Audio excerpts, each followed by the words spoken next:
Bonjour et bienvenue dans cette émission du 22 novembre 2024 de cette Web TV sur laquelle je vous propose une information franche et directe pour donner de l'intelligibilité aux événements et à la période que nous traversons, en vous rappelant que grâce aux donateurs et abonnés de cette chaîne, je suis totalement indépendant et donc libre de mes propos.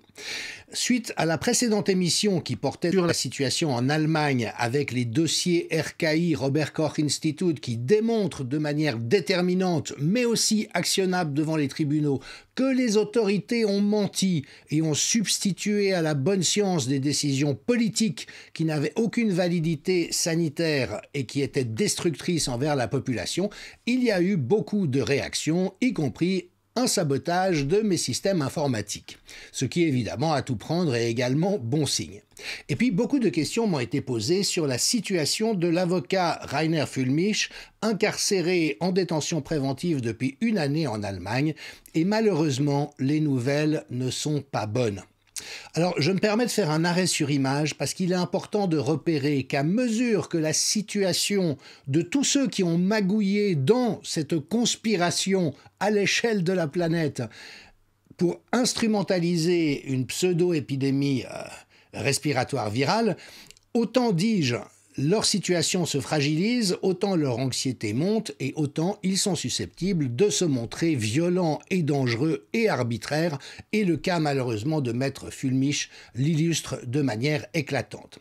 Alors, il faut savoir qu'un collectif d'associations, en l'occurrence l'association Défendons notre souveraineté citoyenne et le syndicat ADETRA, qui s'était déjà mobilisé pour Julian Assange, ont entamé une démarche auprès de la rapporteure spéciale des Nations Unies sur la torture au sujet de Maître Füllmich, et que la rapporteure en question vient de répondre en disant qu'elle avait transmis également le courrier au rapporteur spécial sur l'indépendance des juges et des avocats et du groupe de travail sur la détention arbitraire, étant donné la gravité du dossier. Alors les associations en question rappelaient que la persécution politique menée actuellement contre Rainer Füllmich comporte de fortes similitudes avec l'affaire Julian Assange. Et pour rappeler les éléments saillants de cette situation, un enlèvement illégal au Mexique par les autorités allemandes, totalement à l'écart des voies de droit et notamment des procédures d'extradition, une incarcération en prison de haute sécurité avec mise à l'isolement depuis de nombreux mois, l'imposition de peines et traitements cruels, inhumains ou dégradants visant à l'humilier, le briser et le discréditer auprès du public, la diffusion de calomnies par certains médias et, bien sûr, la trahison d'ex-collègues avocats qui ont entretenu une complicité et une étroite collaboration avec le procureur dans le cadre d'un procès inique. Je vous donnerai des extraits d'un article de journal qui résume l'avant-dernière audience du 11 novembre 2024, basée sur les procès-verbaux de l'avocate de la défense principale de Maître Füllmich. L'article présente en outre la torture quotidienne qui lui est infligée. Alors commençons par cela, et notamment des conditions de transport et de détention tout à fait anormales et abusives, d'une violence rare. Je renvoie les personnes intéressées à la très bonne série d'articles consacrés par le média indépendant belge BAM News à la situation de Maître Füllmich, et notamment les articles de la journaliste allemande Kerstin Heusinger, qui a suivi le procès depuis des mois et des mois. Et voici la manière dont Rainer Füllmich témoigne de ces conditions de transport. Des agents lourdement armés de pistolets et de mitraillettes, munis de gilets pare-balles, me prennent en charge. Ils essayent de me convaincre de mettre un gilet pare-balles, ce que je refuse systématiquement. Ils me font ensuite signer une décharge qui les exonère de toute responsabilité au cas où je serais blessé ou tué par des tirs. L'un des agents me fouille le corps, puis, comme à chaque fois, me force à m'agenouiller sur un tabouret tout en me mettant les fers aux pieds. Il m'attache une large ceinture en cuir autour de la taille, puis me passe des menottes fixées à la ceinture par des chaînes, elles-mêmes protégées par un gros cadenas. Les menottes aux pieds m'obligent à faire de très petits pas, ce qui rend difficile la montée et la descente du véhicule de transport. Si je trébuchais, ainsi entravé, je ne pourrais pas amortir ma chute et je me casserais probablement les poignets. À chaque retour du tribunal, j'étais entièrement déshabillé dans une salle de transit afin de subir une fouille corporelle approfondie. Approfondie, on voit ce que ça veut dire, l'inspection de tous ces orifices corporels. De telles entraves dignes d'un animal sauvage sont non seulement disproportionnées mais aussi profondément inhumaines, ont signalé les avocats de la défense. Tout cela doit cesser immédiatement. Et il faut bien mesurer que le régime carcéral auquel est soumis Rainer Füllmich est totalement insensé, comme ses conditions de transport. Qu'attend-on d'un homme de 66 ans qui ne fait partie d'aucune organisation terroriste, qui n'a aucun groupe armé qui pourrait venir ni le kidnapper ni l'assassiner, pour lui infliger des conditions pareilles? Au sujet des conditions de détention, voilà ce que décrit Rainer Füllmich. Le directeur adjoint, responsable de la détention préventive, a ordonné mon isolement complet au motif que mes conseils juridiques aux autres détenus pourraient les inciter à la révolte. Oui, des conseils juridiques qui incitent à la révolte. Ça veut dire quoi? Ça veut dire que Maître Füllmich avait l'intention d'outiller les autres détenus en préventive des moyens de faire défendre leurs droits. La prison de Rosdorf, continue Maître Füllmich, est divisée en deux parties, la détention pénale avec 400 détenus et la détention préventive, 80 détenus, dans laquelle je suis incarcéré, dit-il, depuis le 13 octobre 2023, 1 année et 1 mois. Les détenus en préventive sont répartis sur 4 niveaux. Ceux qui sont considérés comme particulièrement dangereux ou à risque sont isolés au niveau 40, où la sécurité est renforcée et des restrictions supplémentaires sont imposées. J'ai été placé à ce niveau. Comme les autres détenus du niveau A0, il m'est strictement interdit de parler à un autre détenu. Depuis 11 mois, je n'ai pas accès à Internet, ni à un ordinateur ou un téléphone portable, j'ai seulement le droit de regarder la télévision. Mon seul contact avec le monde extérieur est mon avocat et les 3 heures par mois pour les visites ou les appels téléphoniques avec ma famille. Oui, 3 heures par mois en tout. Mon isolement est tel que même ma promenade quotidienne dans la cour doit être effectuée seule. Cette promenade d'1 heure est suspendue si je suis surpris en train de communiquer avec un autre détenu, même si ce n'est que par un signe de la main. Oui, si j'échange un salut avec un co-détenu à travers les barreaux d'une fenêtre, même si je me contente de hocher la tête, lui et moi sommes immédiatement sanctionnés. Toutes les mesures disciplinaires sont imposées sans indication de motif et sans possibilité de recours. Alors Dieu merci, certains médias indépendants se mobilisent pour faire connaître ce que subit Maître Füllmich et rapporter la réalité des audiences, notamment un article récent dans le média allemand Laufpass.com. Et vous avez ici les références de l'article en question, l'original en allemand ou la traduction en français, sous le titre « Un jour sans fin pour la marmotte ». Alors, pour résumer la situation, il faut bien observer qu'il y a un déni de droit systématique infligé à Rainer Füllmich par le tribunal. Avec un mélange de dissimulation des preuves, c'est-à-dire que le tribunal refuse de prendre en considération des preuves à décharge et les demandes de la défense pour faire valoir ses droits, avec un mépris pour l'être humain caractéristique, sous la présidence du juge Carsten Schindler. Et par exemple, le tribunal de grande instance de Göttingen, dont il est question, refuse à la personne poursuivie, en l'espèce, l'obtention de preuves à décharge par l'audition de témoins ou l'établissement d'expertise de crédibilité de témoins à charge, comme dans le cas de Viviane Fischer et M. Hoffmann, qui, avec leurs coéquipiers, ont initié la persécution du militant des droits civiques. Pourtant, selon l'article 244 du Code de procédure pénale, bien sûr, à l'alinéa 2, il est stipulé que pour rechercher la vérité, le tribunal doit étendre d'office l'administration des preuves à tous les faits et moyens de preuve qui sont importants pour la décision, ce qui concerne également, bien sûr, les faits et moyens de preuve à décharge. Il importe de souligner que pour l'instant, les procureurs n'ont montré aucun intérêt pour ces éléments à décharge.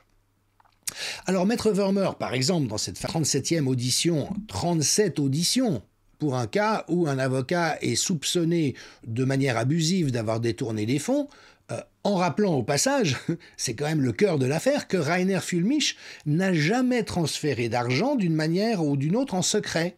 Tous les mouvements qui ont été effectués, il s'agissait effectivement de sécuriser les donations effectuées par des citoyens de toute l'Europe pour les travaux de la commission. Et bien pour tous ces mouvements, il existe soit des contrats de prêt, soit des factures. Tous les mouvements figurant dans la comptabilité et les comptes du comité ont été contresignés par l'avocate Viviane Fischer, qui pourtant maintenant charge et incrimine le maître Rainer Füllmich. Donc maître Katja Wörmer, la principale avocate de la défense, a déposé 3 autres demandes de preuves de Rainer Füllmich lors de cette audience, notamment sur la présentation de sa situation financière. Parce que le tribunal essaye de faire croire que Rainer Füllmich était en difficulté et que c'est pour ça, il faut bien un mobile, qu'il aurait cherché à détourner les fonds, sauf que Rainer Füllmich est un avocat à succès, il avait une fortune confortable, on sait qu'il a gagné des procès importants contre Volkswagen et la Deutsche Bank aux États-Unis, avant la procédure, et donc il n'a jamais été dans le besoin d'aucune sorte, et donc le tribunal empêche la production des preuves de cette réalité des états financiers de maître Füllmich, ainsi on l'a dit que des expertises de crédibilité sur les témoins à charge. Autre élément, c'est le refus de la publicité des débats. C'est-à-dire que le tribunal régional a exclu le public dans une large mesure, non pas en empêchant des gens d'entrer dans la salle d'audience, comme cela est normal, mais en exigeant que les demandes et les présentations de la défense soient présentées par écrit. Et donc à chaque fois que les avocats de la défense ont quelque chose à dire, ils n'ont pas le droit de s'exprimer dans le cadre de l'audience publique, ils doivent donner une note au président du tribunal, qui se retire avec ses assesseurs pour en prendre connaissance et vient donner sa réponse. Ce qui évidemment est totalement contraire à nouveau au Code de procédure pénale, mais également la loi sur la constitution des tribunaux de la Convention européenne des droits de l'homme. Le tribunal de grande instance de Göttingen a introduit la procédure générale de lecture autonome, donc même pour des courtes demandes de preuves, toutes les interventions de la défense, et même le droit de poser des questions de l'accusé lui-même, il y a cette procédure, qui bien sûr ne se traduit par aucun gain de temps, c'était l'argument avancé par le tribunal, mais à chaque fois des interruptions d'audience et un comportement généralisé de dissimulation qui sert exclusivement à l'opacité et l'empêchement de la publicité garantie par la loi.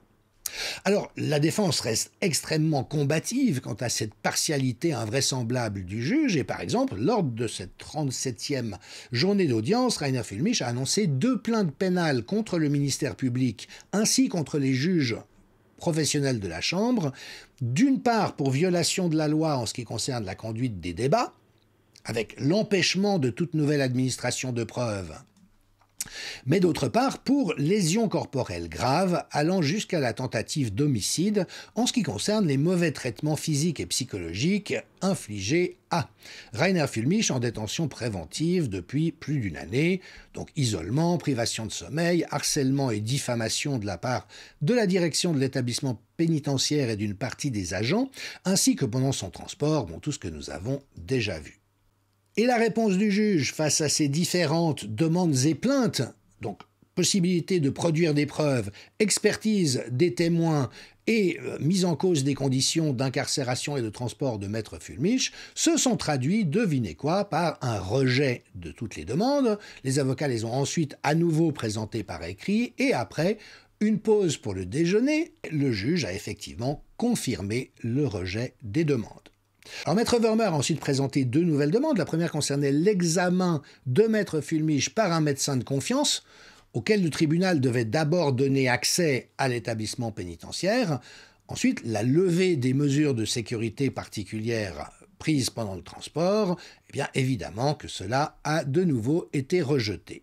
Et puis, le 3e avocat de la défense, maître Simund, a finalement commencé une plaidoirie en lisant ses propres demandes de preuves, mais également en demandant l'examen du comportement de Rainer Füllmich en matière de sommeil, semble-t-il perturbé en raison de sa longue détention et des conditions de détention. Et puis, maître Simund a présenté les explications d'un représentant d'une organisation de défense des droits de l'homme se référant à une étude selon laquelle les détenus, même après avoir été placés à l'isolement pendant 1 semaine, ont encore un risque de mortalité nettement plus élevé du fait de cette mesure dans les 5 années suivant la fin de cette situation de détention, et cela fait bientôt 6 mois que Rainer Füllmich est maintenu à l'isolement. Alors, les témoins qui ont suivi l'ensemble des audiences m'ont indiqué que le comportement du juge avait changé à un moment donné. Dans un premier temps, il s'était montré plutôt ouvert et impartial, questionnant les demandes à la fois de l'accusation et de la défense, et que depuis un certain moment charnière, il a un parti pris absolument évident.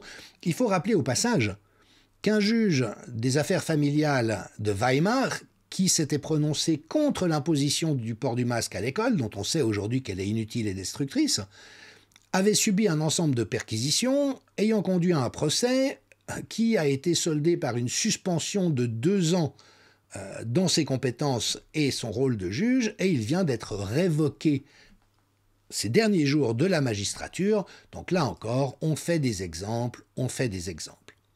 Et ce qu'indique maître Katia Wörmer, c'est que le ministère public requiert une peine de 3 ans et 9 mois de prison, de sorte à pouvoir complètement verrouiller les choses, assurer l'inéligibilité de maître Fulmich, et une deuxième procédure a été ouverte par le ministère public de Karlsruhe.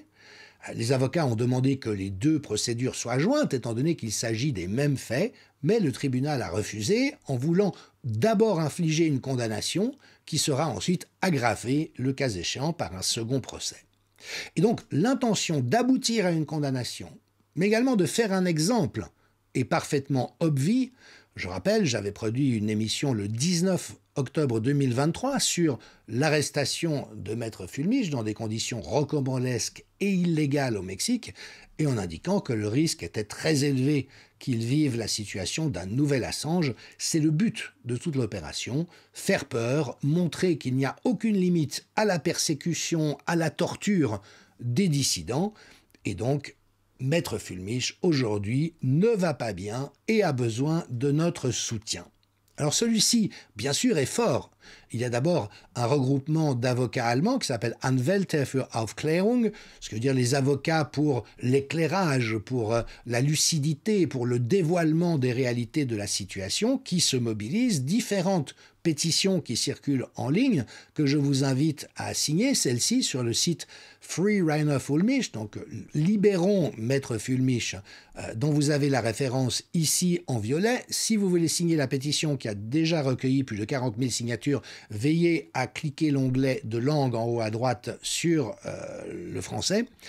Il existe également d'autres pétitions, donc renseignez-vous, allez voir sur les réseaux sociaux, cherchez dans Google ou d'autres moteurs de recherche de préférence pour vraiment faire avancer toutes les différentes causes. La sécurité, la santé et la survie de maître Fulmich dépendent de la détermination que nous mettrons en œuvre, et alors même qu'un ensemble de signes encourageants apparaissent, nous avons à ne absolument faillir en aucune manière dans notre combativité. Et sachez enfin qu'une manifestation aura lieu le 30 novembre, le samedi 30 novembre, sur la place des Nations à Genève de 14h à 17h. J'aurai l'honneur d'y participer avec un ensemble d'acteurs de la dissidence. Et puis, maître Fulmich est très sensible aux marques de soutien, donc n'hésitez pas à lui écrire. Voici à nouveau l'adresse. Il reçoit des milliers et des milliers de messages. Cela lui fait énormément de bien pour tenir le coup moralement, mais cela montre également aux autorités pénitentiaires, judiciaires et politiques allemandes qu'il y a un énorme soutien derrière maître Fulmich. Nous sommes des millions et des millions et des millions à exiger sa libération dans une cause aussi injuste, aussi violente, aussi arbitraire, aussi totalitaire. Et puis, on peut espérer, à la faveur de la prochaine nomination de Robert Kennedy Jr. aux plus hautes destinées du ministère de la Santé et des Affaires sociales aux États-Unis, il doit encore franchir le cap de la validation par le Sénat, mais que lui, qui avait rencontré maître Fulmich au mois d'août 2020 à Berlin, puisse également se manifester, parce qu'il est clair que nous sommes face à un déni de justice. L'Allemagne, aujourd'hui, tant dans sa gouvernance que dans sa justice, comme en France, comme en Suisse, comme dans les autres pays, montre toutes les caractéristiques de ce que fut l'Union soviétique. C'est à nous de continuer à nous y opposer. Ne faiblissons pas, tenons la rampe, et je vous donne rendez-vous prochainement pour de nouvelles émissions. Si vous avez apprécié celle-ci, je vous rappelle qu'il est possible de soutenir nos efforts en vous abonnant à partir de 1 € par mois ou en effectuant une donation de votre choix à l'adresse qui s'affiche à l'écran. Donc ne lâchons rien et allons ensemble vers la victoire.